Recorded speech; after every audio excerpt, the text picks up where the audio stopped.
Ya, Assalamualaikum warahmatullahi wabarakatuh.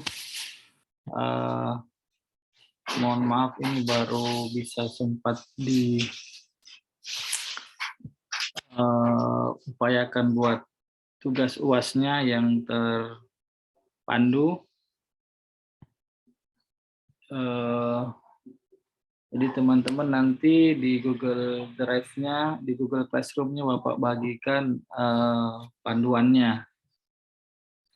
Nah, kira-kira nanti ini seperti ini panduannya ya. Jadi teman-teman buat jurnal modelnya seperti ini, teman-teman sisa isi nanti ya. Semua yang hitam-hitam ini nanti teman-teman isi sesuai dengan teman-teman punya penelitian. Jadi judulnya yaitu framing media X terkait pemberitaan perang apa pada rentang tahunnya atau rentang bulannya ya. Jadi di bawah sini ada contohnya yang warna biru, misalnya framing media CNN terkait pemberitaan perang Irak pada Maret sampai April 2003, ini contoh saja ya. Nah, opsi perang yang teman-teman bisa pilih adalah perang Irak 2003, perang Libya 2011, dan perang Ukraina 2022. Nah, jadi harapan Bapak itu nanti di sini nggak ada yang sama ya. Kalaupun sama, misalkan berita medianya ini dengan perangnya, pemberitaan itu dilihat yang lain seperti itu. Jadi kan media banyak banget ya, ada CNN, ada ABC, ada BBC dan sebagainya. Terserah teman-teman yang mana teman-teman suka. Dan kemudian perangnya juga ini ada 3 ya. Jadi probabilitasnya untuk kemudian media sama dengan perangnya sama juga itu agak kecil ya. Jadi bisa berbeda gitu. Perbedaannya bisa besar seperti itu. Nah, kalau teman-teman sudah buat judulnya, kemudian di bawahnya ada nama, teman-teman nama lengkap, kemudian NIM, kemudian nomor urut presensi dan email. Jadi mohon maaf video ini dibuat karena tidak bisa kita mengambil jam pelajaran ya di kelas, karena jam pelajaran ini hanya untuk betul-betul materi ya, dan itu pun waktunya sangat terbatas, 45 sampai 60 menit ya, atau 1 jam. Jadi kita nggak bisa ngambil di situ, jadi kita butuh media lain di luar untuk teman-teman bisa lihat tugasnya itu seperti apa yang terpandu. Jadi kenapa kita mengambil terkait perang ini, karena perang Ukraina baru saja terjadi gitu kan, dan ini masih hangat dan itu jadi perbincangan internasional, jadi kita nangkap momen seperti itu. Jadi kemarin yang kerjasama internasional kita pending dulu, kita kemudian seize the moment, kita coba lihat bagaimana media itu memberitakan tentang perang ya. Nah, setelah teman-teman nulis ini nama, kemudian teman-teman buat abstrak. Abstraknya ada 2, ada bahasa Inggris dan ada bahasa Indonesia. Abstrak ini Bapak sarani nanti setelah penelitiannya selesai ya, dibuat penelitiannya di bawah sudah selesai, pendahuluan metode pembahasan sudah selesai sampai kesimpulan, daftar pustaka, baru kemudian buat abstraknya. Jadi abstrak ada 2, ada bahasa Inggris, ada bahasa Indonesia. Nah, ini harus ya. Nah, maksimal 200 kata, nggak usah terlalu banyak.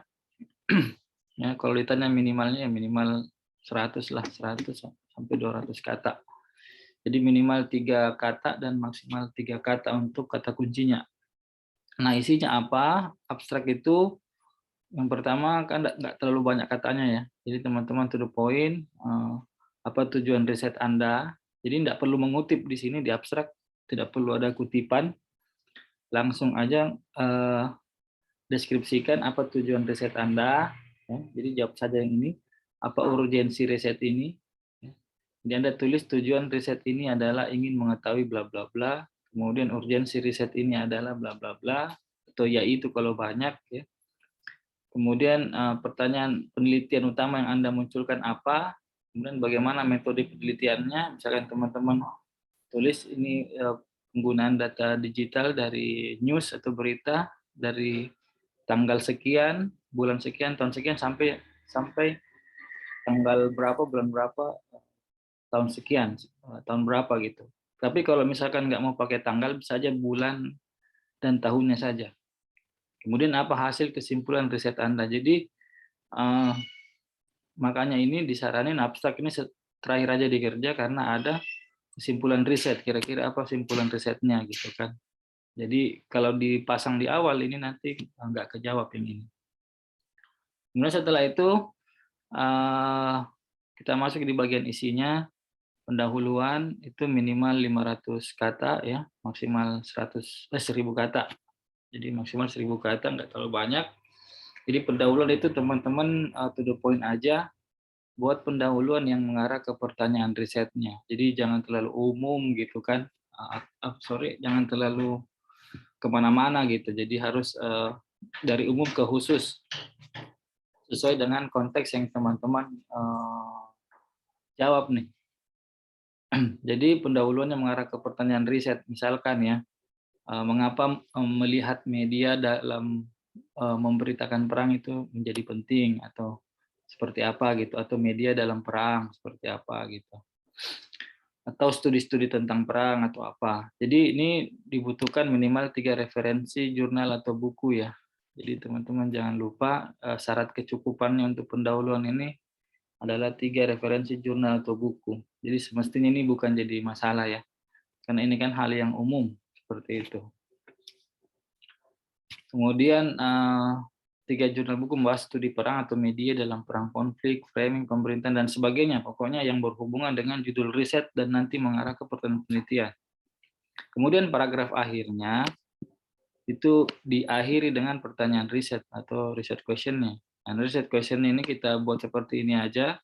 Bagaimana media yang teman-teman mau teliti itu mengkerangka pemberitaan perang apa, misalnya perang Irak atau perang Ukraina atau perang Libya pada tentang waktunya, bulan dan tahun misalkan.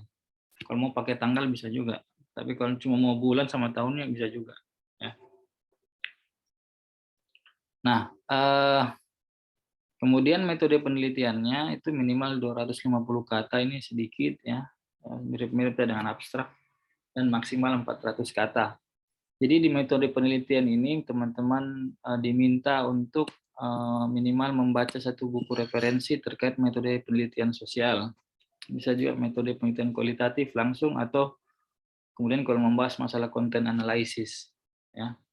Jadi sebenarnya ini mirip-mirip konten analisis tapi belum terlalu komprehensif ya. Kita cuma latihan basicnya aja. Kemudian teman-teman jelaskan metode pengumpulan datanya, misalkan teman-teman mengumpulkan dari bulan sekian sampai sekian di dengan menggunakan berita digital seperti itu, data digital seperti itu. Teman-teman jelaskan saja yang teman-teman lakukan untuk melakukan penelitian ini ya. Jadi harus 1 buku referensi. Nah, kemudian pembahasannya itu dia minimal 700 kata dan maksimal 1.500 ya. Jadi teman-teman 700 ini sebenarnya nggak terlalu banyak ya, karena nanti kan teman-teman ngisi-ngisi tabel-tabel ini kan udah banyak katanya seperti itu. Nah, pembahasan ini terdiri dari 2, yaitu display data dengan analisis data ya, ada di bawah sini. Nah, kita mulai dulu dengan display data. Display data ini kita display pemberitaan media yang kita teliti ya. Jadi di sini minimal ada 7 berita ya. Minimalnya 7 berita, tapi semakin banyak semakin bagus. Kalau teman-teman mau memperbanyak itu semakin bagus nilainya. Nah, misalnya kita kasih contoh seperti ini. Misalnya berita CNN ya. Misalkan judulnya itu yang ini di atas, misalkan framing media CNN terkait pemberitaan perang Irak pada Maret sampai April ya. Berarti rentang waktu yang nanti mau diambil datanya itu Maret sampai April 2003. Terus medianya yang mau diambil itu CNN. Misalnya begini ya. Berita CNN terkait invasi Amerika Serikat di Irak pada bulan Maret sampai April 2003. Teman-teman jelaskan dulu penginvasinya, ya, siapa yang melakukan invasi, US allies atau siapa-siapa saja sekutunya, kemudian Presiden Amerika Serikat ya yang memimpin waktu itu, kemudian pihak yang diinvasi Irak, kemudian yang mau diruntuhkan ini Presiden atau rezim Saddam Hussein. Nah, sekarang kita cari di browser kira-kira seperti apa contohnya ya. Jadi kalau kita di browser misalkan seperti ini kan dia agak umum ya, terlalu banyak gitu kan. Nah, sekarang kita coba kita khususkan ya. Jadi kita tekan tools ya. Kemudian kita kancing waktunya anytime. Nah, kita custom range ya. Custom range di sini. Karena tadi kita punya sekat waktu atau ruang waktu itu di bulan Maret 2003, kita tulis March 2003 sampai April 2003. Kita sekat ini dulu, kancing, ya. Nah, karena media yang kita mau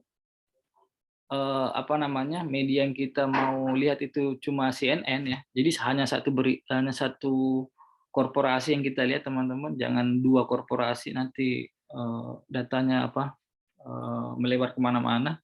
Satu aja ya.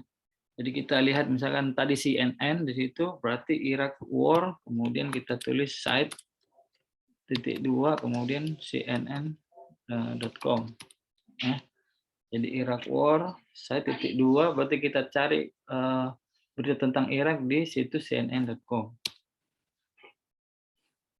Oke, ini ada berita Maret, ini ada Maret, kita bisa ambil semua yang Maret sampai April. Ya. Kalau teman-teman mau agak banyak data, dilebarin lagi bulannya. Berarti itu coba ini ya. Ini. Kita buka. Oke, jadi ini ada jejak digital ya. Jadi ini Bapak udah baca dan coba kita isi tabelnya. Ya, jadi apa yang diminta di tabel? Yang pertama ya nomor urut berita itu, ya. Kemudian ada tanggal berita itu tayang, kemudian ton berita atau dia tekanannya kemana ya, atau orang bilang nadanya berita kemana gitu. Kemudian sudut beritanya atau coverannya atau responden yang dimunculin di berita itu, atau pihak mana yang lebih dominan dimunculin di berita itu, ya. Sekarang kita ton berita ini ada keterangannya di bawah. Kalau dia pemberitaannya itu misalkan dia mendukung perang ya atau mendukung invasi, mendukung penyerangan berarti tonnya positif ya. Kalau dia tidak mendukung penyerangan atau invasi atau perang berarti tonnya negatif ya. Tapi kalau teman-teman tidak tahu misalkan itu nanti kecondongan beritanya kemana tonnya ya, teman-teman tulis saja situ nol atau tidak tahu seperti itu. Jadi ini masih punya kesempatan buat kita tidak tahu ya. Jadi tidak apa-apa teman-teman bilang tidak tahu, tapi nanti analisanya akan agak sedikit susah kalau teman-teman tulis banyakkan tidak tahunya seperti itu. Jadi select berita yang teman-teman kira-kira bisa baca tone-nya atau kecenderungan beritanya itu kemana, keberpihakannya ya. Nah, oke, sekarang kita coba di yang ini tadi. Shock and campaign underwent in Iraqi ya. Kita lihat kita cari tone-nya ya. Kalau teman-teman baca gitu kan. Ini Bapak udah baca. Nah, yang pertama ini ada Defense Secretary Donald Rumsfeld ya. Nah, ini Rumsfeld berapa kali berulang di bawah sini berulang juga. Berarti sudut yang diambil adalah sudut Amerika Serikat ya, karena yang dimunculin adalah Donald Rumsfeld. He announced that the aware war gun ini kan, jadi dari dia gitu kan. Respondennya banyak condong ke dia. Rumsfeld lagi. Kemudian di sini walaupun seolah mau dimunculin ini Iraqi leaders are starting to lose control of the country. Rumsfeld lagi ya, tapi dari sudut lihatnya atau perspektif dari si Rumsfeld atau informasi dari Rumsfeld. Kemudian Rumsfeld lagi, berarti ini kita bisa tulis nanti Rumsfeld. Kemudian ada resolusi 144 ya. Jadi resolusi 144 di framing bahwa apa namanya? Ini lagi ya, resolusi 1441 ya dari UN. Oke, nanti kita udah dapat. Nah, sekarang kita masukin ini di kolom. Yang pertama, kalau kita tanggalnya kita masukin, berarti yang ini ya, Maret 2003, ya, 22 Maret 2003. Kalau teman-teman nggak tahu tahun beritanya dulu, sudut beritanya dulu ya, yang mana lebih banyak di cover di situ, atau siapa yang dia munculin di situ. Ada tadi sih Rumsfeld, gitu kan? Ini, ya, Defense Secretary. Ini bisa dibuatkan bulletin Rumsfeld US Defense Secretary. Oke, kemudian yang kedua ada tadi resolusi UN Resolution 1441 ya. Berarti tonnya ini adalah misalkan UN Resolution 441 itu untuk mempaskan atau membolehkan menyerang Irak ya, atau apapun itu, karena tadi munculin sudut itu ya. Jadi seolah-olah ini terlegitimate perang ini ya, terjustifikasi, berarti ton beritanya dia positif ya. Jadi berita itu sebenarnya dia mendukung perang seperti itu. Nah, nanti itu yang teman-teman analisis ya. Jadi kita kumpulin dulu. Nanti setelah datanya udah ada, udah 7 minimal 7 di sini, baru teman-teman analisis. Nah, ketika teman-teman analisis itu nanti kita teman-teman diminta untuk cari buku atau satu jurnal misalkan yang menguatkan argumentasi teman-teman. Jadi misalkan ada jurnal atau apapun itu ya yang membahas tentang media dalam perang seperti itu. Yang kira-kira teman-teman setuju juga dengan itu, dan tulisan itu memperkuat argumentasi teman-teman. Nah, argumentasinya apa? Nah, itu kan tergantung analisisnya. Jadi tidak ada di sini pakem apa istilahnya, pakem kakunya. Yang ada adalah teman-teman lihat dari berita yang Anda ambil, kemudian Anda analisis itu seperti apa kecondongannya. Seperti itu. Nah, ini tadi yang kita udah masukin itu dibutuhkan bukti ya. Jadi nanti setelah kesimpulan gitu kan, kesimpulannya ini maksimal 2 paragraf ya. Jadi ingat, kesimpulan itu bukan ringkasan, tapi kesimpulan itu argumen dan jawaban akhir atau final answer ya. Hasil riset langsung, jadi argumen dan hasil riset itu langsung menjawab pertanyaan utama penelitian. Jadi tadi pertanyaan penelitiannya kan bagaimana ya, jadi langsung dijawab di sini, gitu kan. Dia maksimal 2 paragraf, jangan terlalu banyak. Kemudian daftar pustaka ini wajib teman-teman ya. Jadi teman-teman yang daftar pustakanya Bapak ingatin lagi, kalau tidak ada di atas di badan tulisan itu ya, jangan teman-teman munculin daftar pustaka. Jadi yang muncul di daftar pustaka itu adalah betul-betul yang teman-teman kutip ya.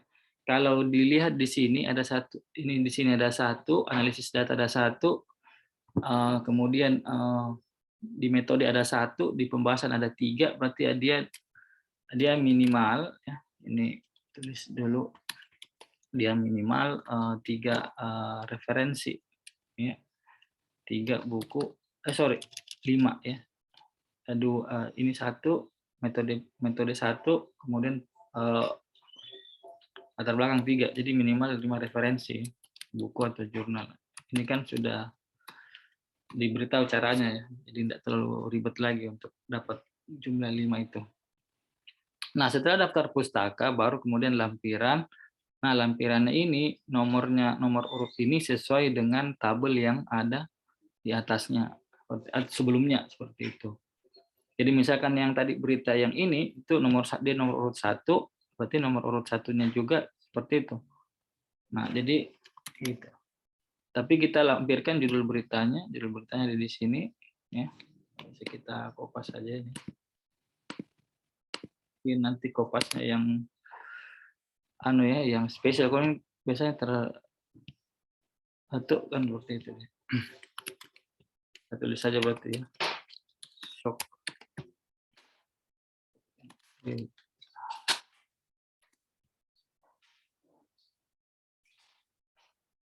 Campaign